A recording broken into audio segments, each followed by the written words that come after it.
Forbes writes in its website as follows. It's long been said that there's no sound in space, and that's true to a point. Conventional sound requires a medium to travel through and is created when particles compress and rarefy, making anything from a loud bang for a single pass to a consistent tone for repeating patterns. But there's another type of compression and rarefaction that doesn't require anything other than the fabric of space itself to travel through: gravitational waves. I, Hiroshi Hayashi, received the following comment from Ms. Naoko Yoneda, in which she claims that about the Solgeggio frequency based on 8 Hz resulting from Schumann vibration, I think all the ancient scale or pentatonic scale, such as Gregorian chant and Celtic folk songs, are connected. She claims if the music scale, that is, the prototype of the scale, isn't coming from space.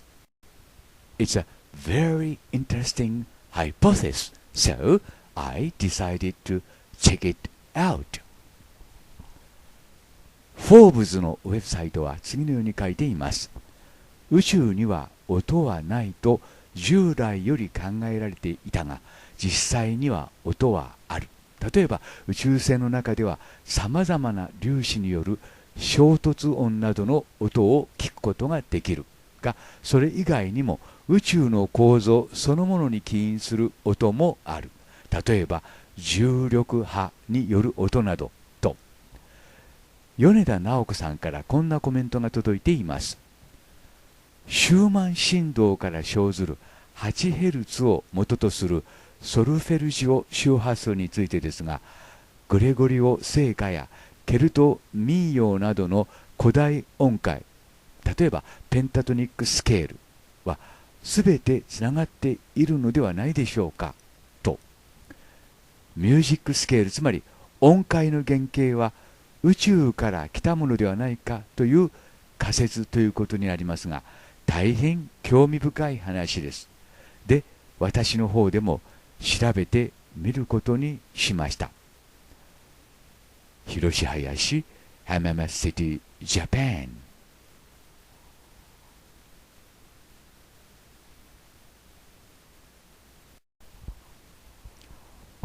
もう一度最初から説明します。太陽風などによってですね、この地球の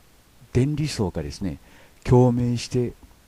ある特殊な周波数の音を発生しているということは分かっています。シューマン共振、あるいはシューマン振動と言います。で、それに呼応してですね、この宇宙にはソルフェルジオ周波数というものがあるというわけです。で、そのソルジオ周波数というのはですね、ここに示しましたようにですね、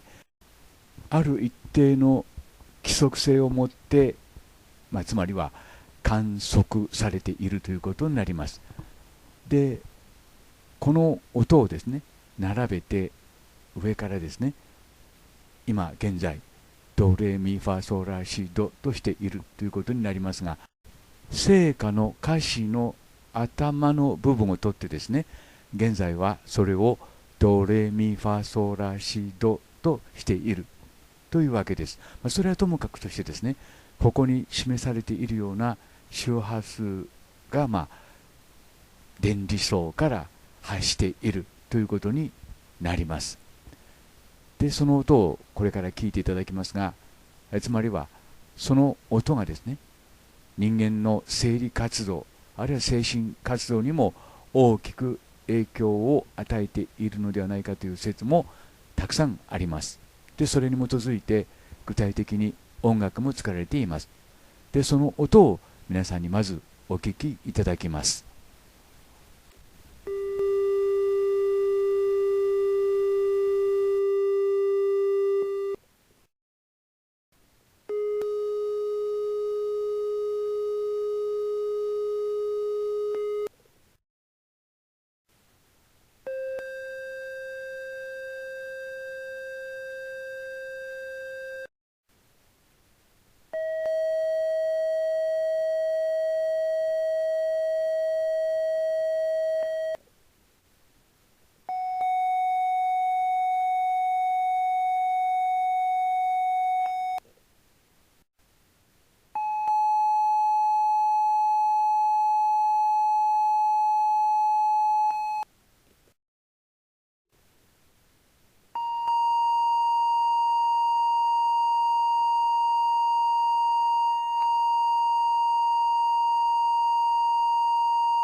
ところで皆さんは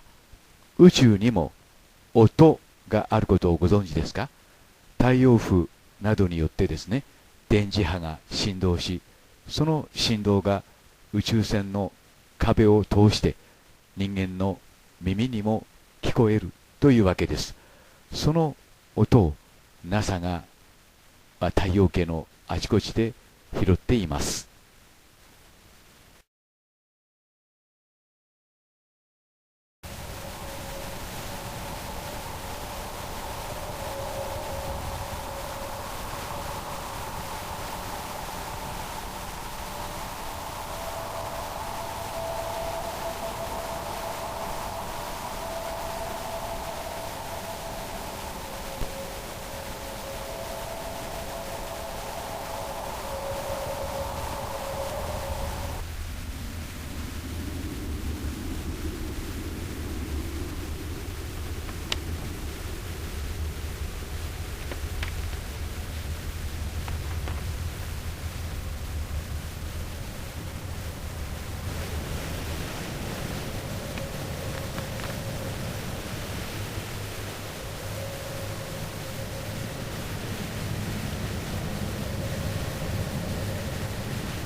この音で思い出すのが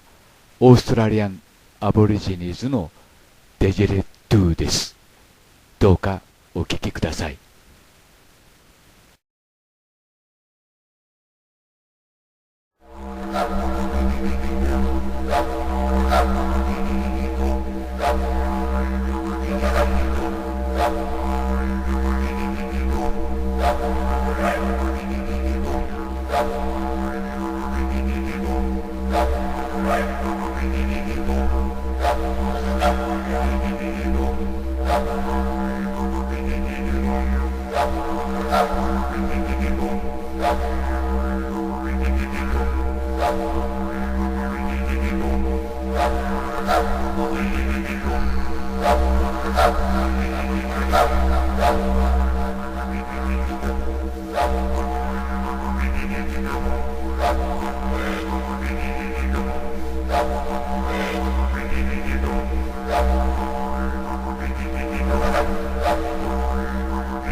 結論ということに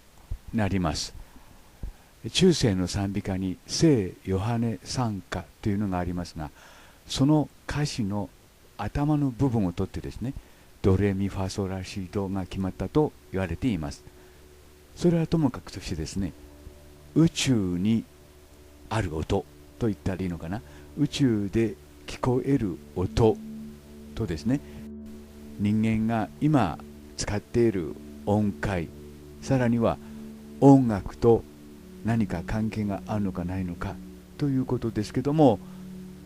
残念ながらこの分野の研究というのはほとんど進んでいないわけです。そもそも宇宙の音とは何かということがまだよく分かっていないからなんですね。しかしこのように並べて考えてみると、あるいはですね、米田直子さんがおっしゃっているようにですね、シューマン振動というのがあると。それから生ずる 8Hz、 約 8Hz ですけども、その振動とソルフェルジオ周波数との間にですね、何かの関係があるのではないかということです。一つの仮説として大変重要な意味を持つ仮説ではないかと考えています。というのもですね、ないとは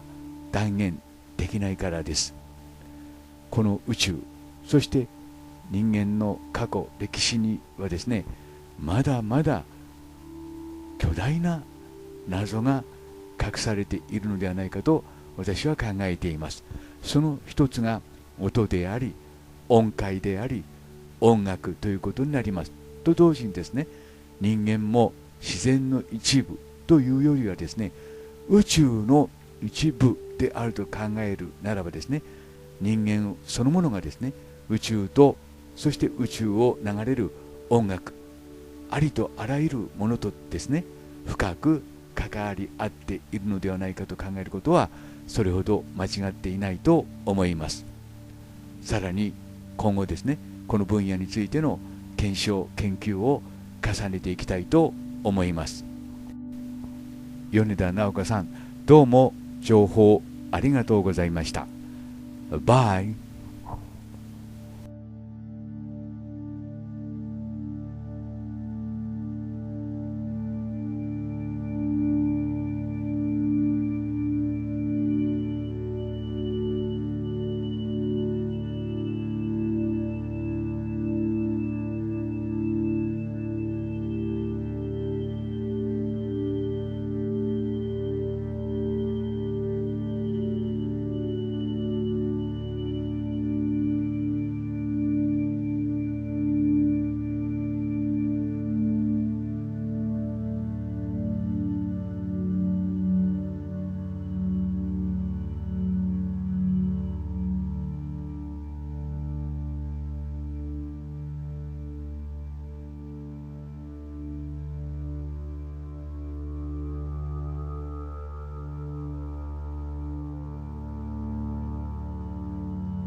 す。